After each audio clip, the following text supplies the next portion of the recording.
Eder. Mek. Pallister. Il caso della morte di Liliana Resinovic continua a suscitare tensioni e polemiche, non solo sul fronte giudiziario, ma anche su quello tecnico-scientifico. Al centro del nuovo capitolo che si aggiunge a questa complessa vicenda c'è una querela per falso presentata da Sergio Resinovic, fratello della donna, nei confronti di Giacomo Molinari, il tecnico di Sala Settoria che ha partecipato all'autopsia sul corpo di Liliana.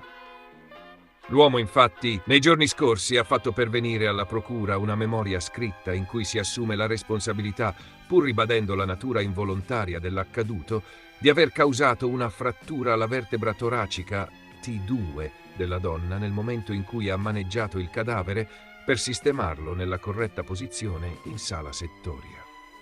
Una dichiarazione che ha scatenato la reazione furiosa della famiglia Resinovic, che ha immediatamente contestato la versione di Molinari, giudicandola non solo infondata, ma anche gravemente fuorviante. A spiegare le ragioni della querela è stato l'avvocato Nicodemo Gentile, legale di Sergio Resinovic, il quale ha sottolineato come le affermazioni del tecnico siano considerate un vero e proprio bluff da parte della famiglia.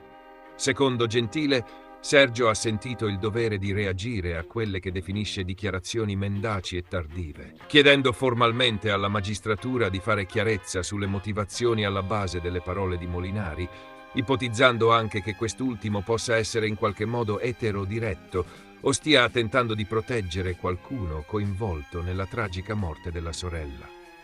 Il cuore della controversia ruota attorno alla frattura della vertebra T2, un dettaglio di rilevante importanza nella ricostruzione medico-legale della possibile dinamica omicidiaria. Questa lesione fu rilevata nel corso del secondo esame autoptico, condotto dai consulenti della Procura, Cristina Cattaneo, Stefano Tambuzzi, Biagio Eugenio Leone e Stefano Vanin, ma non era stata evidenziata nella prima autopsia, redatta dal medico legale Fulvio Costantinides e dal radiologo forense Fabio Cavalli, che aveva eseguito la TAC 3 giorni prima dell'esame post-mortem. Cavalli, infatti, continua a sostenere che la frattura non fosse presente al momento dell'indagine radiologica. Proprio questa discrepanza ha spinto Sergio Resinovic a coinvolgere i suoi consulenti di parte, i medici legali Vittorio Fineschi e Stefano Derrico, incaricati di analizzare attentamente le immagini TAC eseguite sul corpo della sorella. Secondo quanto emerso dal loro studio, la frattura alla vertebra T2 risulterebbe già presente al momento di quell'esame, ovvero antecedente all'autopsia. Un dettaglio fondamentale che contraddice la versione fornita da Molinari, il quale ha parlato di una lesione procurata accidentalmente durante una manovra sul corpo. Dal canto suo, Giacomo Molinari ha ribadito pubblicamente quanto scritto nella sua memoria difensiva, difendendo con forza la propria posizione. In un'intervista Il Piccolo ha espresso amarezza per l'iniziativa legale intrapresa contro di lui. Confermo tutto quello che ho già spiegato. Ciò che mi rattrista è che una persona onesta che vuole essere d'aiuto alla lettura di quanto è successo a una donna venga ripagata con una querela.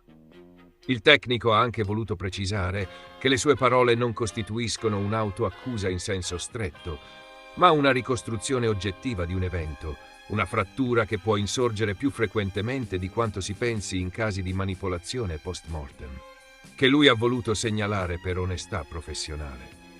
Ha inoltre evidenziato che la sua presenza in Sala Settoria quel giorno non era dovuta a un'attività ordinaria di lavoro, bensì a una prestazione occasionale richiesta dal medico legale incaricato dalla Procura in una struttura diversa da quella in cui opera abitualmente.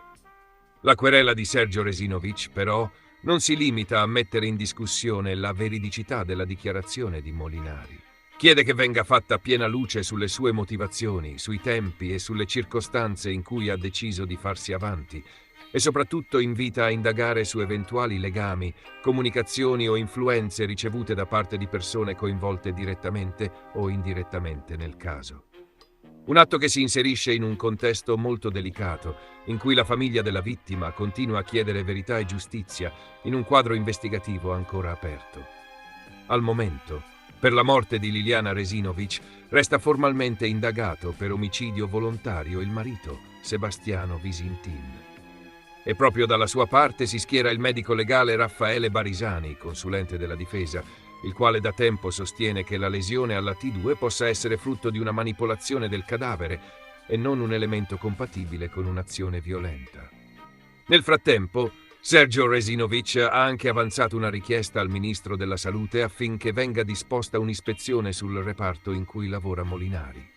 L'istanza, in particolare, fa riferimento ad alcuni video postati sui social dal tecnico, ritenuti inopportuni dalla famiglia, anche se non direttamente connessi al caso Resinovic.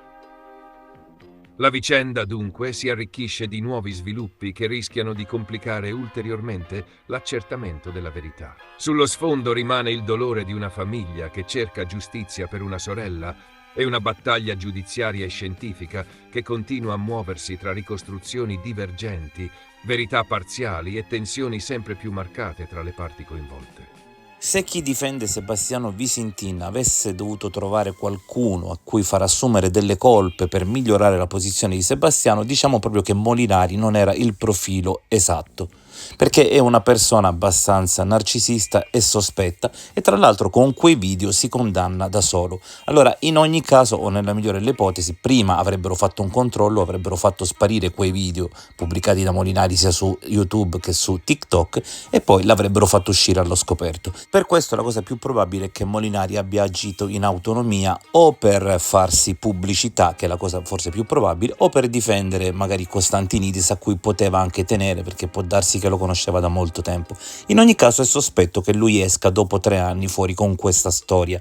Dice che lo dice adesso perché solo adesso si parla di omicidio e questa è una grandissima fesseria, perché adesso che si parla di omicidio poteva anche tenersi per sé l'informazione. Lui ha sempre saputo che per anni è andata avanti la diatriba tra omicidio e suicidio e allora era in tutto quel periodo che era fondamentale far emergere l'informazione di cui Molinari diceva di essere in possesso.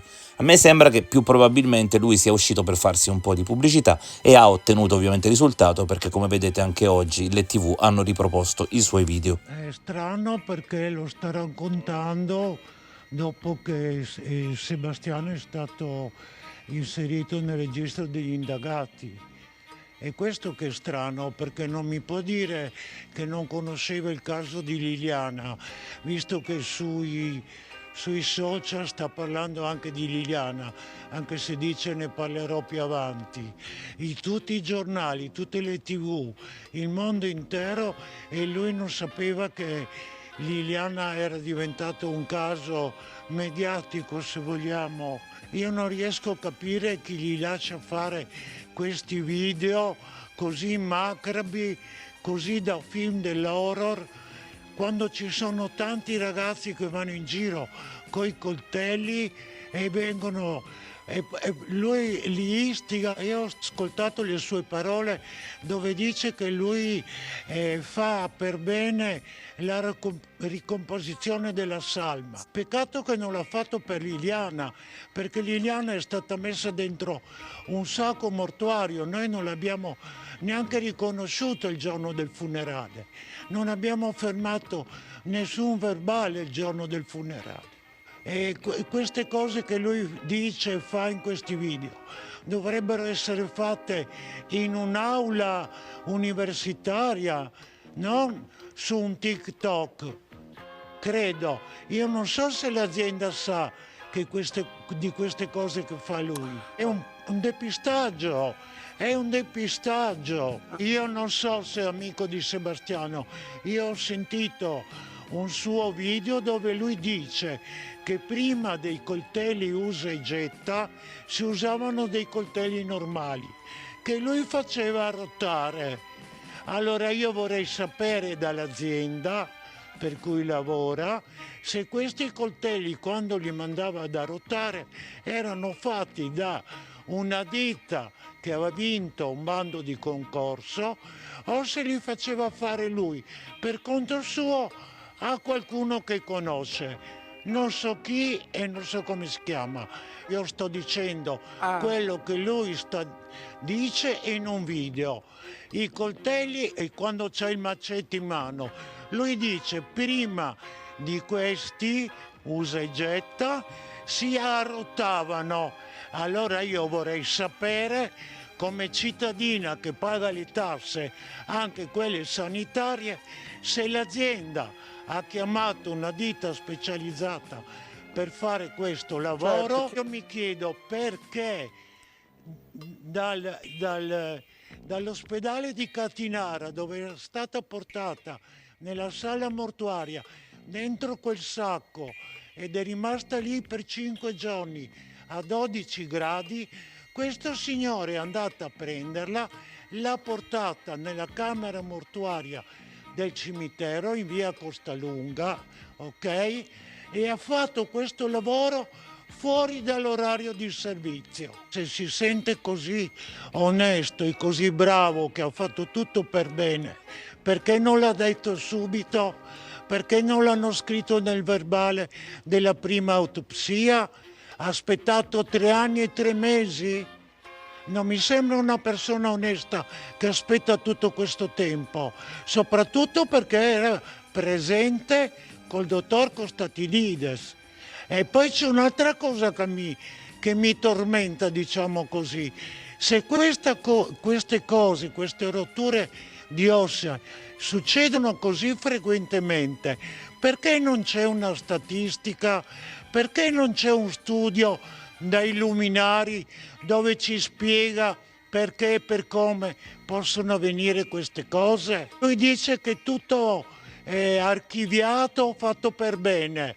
A me non sembra. Non si può tornare a fare un'altra perizia, perché la dottoressa Cattaneo è stata nominata dalla procura. La prima procura ha parlato di suicidio. Qui si sta facendo del depistaggio, ci vuole un'altra analisi perché si vuole tornare al suicidio. Mi aspetto che tra qualche giorno arriverà una lettera di Liliana dall'aldilà o da qualche cassetto mai aperto dove ci dirà che si è suicidata. Il corpo di Liliana ha fatto il giro di Trieste. Stava nella sala dell'obitorio dell'ospedale di Catinara, è stata portata al cimitero, nella sala mortuaria del cimitero, dove lì arrivano le salme pronte per il funerale, messe dentro i frigoriferi. L'hanno fatta girare per tutta Trieste. L'hanno fatta girare per tutta Trieste questo povero corpo. Non bastava il ritrovamento come è stato fatto, non bastava tutto il resto. Che bisogno c'era? Allora posso pensare che c'è qualcosa di più grande sotto questo omicidio. Ci sono troppe cose nascoste e si vogliono continuare a nascondere. Ehi, non dimenticare di iscriverti a questo canale.